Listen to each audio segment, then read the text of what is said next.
For a minute. Now, how many of you were here a couple of years ago when I taught you the mom war cry? Anybody? Clap your hand. Okay. We're going to start this off, our time together, our small group time together.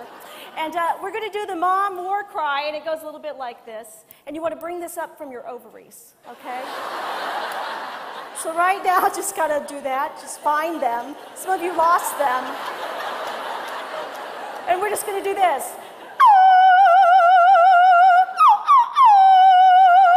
Can you do that? Are you serious? Can you do that, Hearts Moms? Yes, yes. All right. Come on, release your ovaries. Come on. Yes. Woo! Good job, girls. Now you may sit down. Now, see, I wanted to start that way. I know, wasn't that fun? So you do that when you go home. You do that at church. You know, I used to do that hanky thing, you know, forget that. Pastor says something you like, you just go, oh! Do that at your kids' school events. They love it in junior high. They love it. I go, please, Mom, please. Do that again. All right. So listen. Our ovaries unite us. Granted, some of you have sassy ovaries. Your ovaries are like, hello, hello. And some of your ovaries are like mine, the Wicked Witch of the West. They're like melting, melting, melting. Some of you have had your ovaries yanked. All right? But nevertheless, it's what unites us. And at one time, it was my second born. I just had him, and I decided to go on vacation because I'd had my second born. And my husband and I thought it'd be a great idea to go jet skiing. So I got on the back of a jet ski at the Lake of the Ozarks. And I got out, and I was like bent over. I'm like, oh, my ovaries. Oh. So this is what I want you to hear as I talk about this. There's going to be little lines where you want to get back to me. Ovaries. Can you do that? Give that to ovaries. Thank you. All right, and all the sound men are like, I hate this weekend. I just hate this weekend. All right, our ovaries unite us because here's the thing. I picked up a little Apple iPhone, hate it, and can't figure it out. So I'm trying to find out how to get here. At one point, I'm like, Rick, let's just get out and walk because I don't know. But I was like, forget Siri. I've got GPS. I've got ovaries. Okay, you've got them. And you know what I'm talking about in your family? You know, they're like, Mom, I can't find my jeans anywhere. I've looked and looked. I can't find them anywhere. And that's like your 17-year-old. And you're like, wait a minute. Engage ovaries, and you start walking around.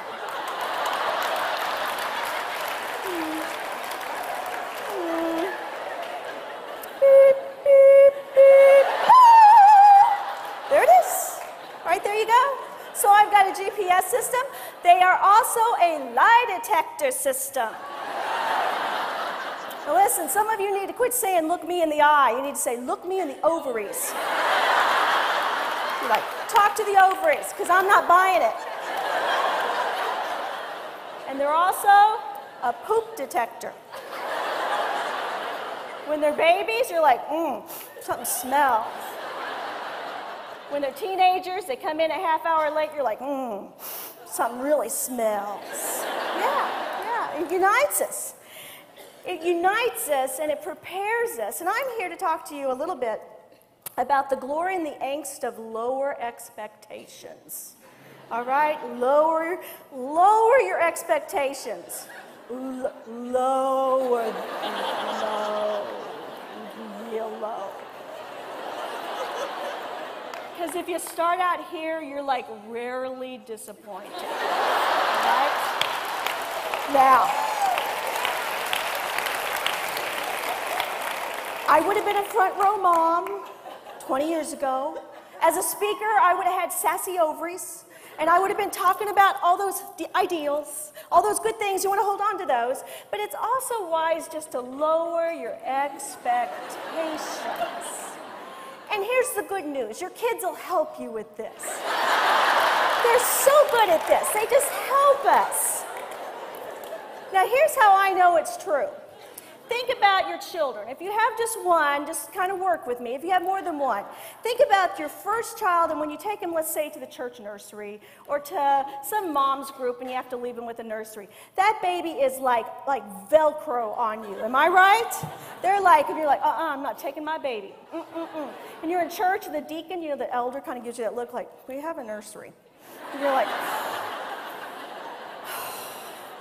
So you go and like you kind of hand them over and you're like, okay, are you going to call me if they start crying? Do you have my number? Do you have my text? Do you have my Facebook messaging? Do you have that? Can you do that for me? And you like don't want to hand them over, all right? Then you have the second child. And the second child, you're like, woo, we're going to church today. All right. Got that toddler? You're like throwing them over the gate. You're just like pitching them over. And then, lower expectations, the third child. The third child, you are met in the hallway by the security. And they ask you, is Patrick your child? And you're like, I don't know. Who's asking and why? Anybody been there? Lower your expectations. It's like this in school. Your firstborn, you're like, yes! Yes, honor roll. I am so proud of you. Oh my gosh, 4.16. You're just like so amazing. The second-born, lower your expectation. Yes, C's get degrees. Yes, yes. Woo! Woo! Then there's the third child. And Michelle Duggar, I'm just not quite sure what to do with 18, 19 of those. I'm going to have to work on that material a little bit. But the third child, you're like, yes! It was only an in-school suspension. Yes! Yes! Yes! Lower, lower, lower. See, and the only ones really laughing are the ones with teenagers. You're like, preach it! Yeah! Set me free. Yes, yes, yes. They give you so much fun stuff, don't they, your kids? You wouldn't be nearly as funny as you are if you didn't have children. You wouldn't have as many wrinkles, but you wouldn't be as funny as you are.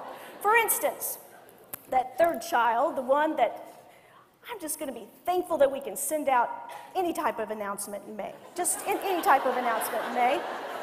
But when he was just a little guy, one time, we're a very modest family. Anybody modest in here? Took me years to not be modest, and anyway, we're very modest. And we lived in a house, and I didn't have an official dressing room. Our bedroom was very small, so I'd have to go downstairs to the laundry room to get ready. And so we had trained the children. In fact, I had a rule when I was alone with the children that if I'm in the shower, if you ever hear a loud noise, a crashing sound, do not come in the bathroom. And B, do not call 911.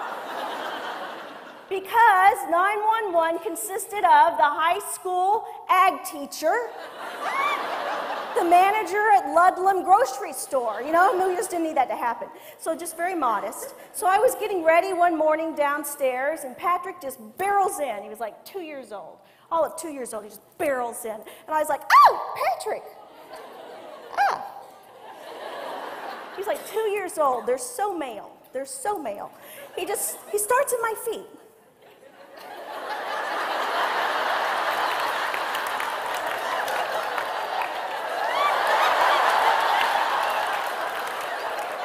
Wait for it. Then he says, whoa. Mom, you got nice elbows. I love it! Love it, love it, love it. Ah! Of course, he's in therapy now. That's why he couldn't be here this weekend. But that's okay. I have found that it's just fun to play with your kids. Have you figured that out yet? Just to play with their mind. Do any of you do this yet? Some of you haven't done that yet. Oh, you don't know what you're missing. What is so fun is to imply in any way that you are a sexual being with your children. Just imply it in any way. Every now and then I would randomly just hang a bra on a doorknob. Just let it hang there. Sometimes I just fold it up and tuck it right on the end table. Just leave it there. I think I'll put some Halloween candy in that cup.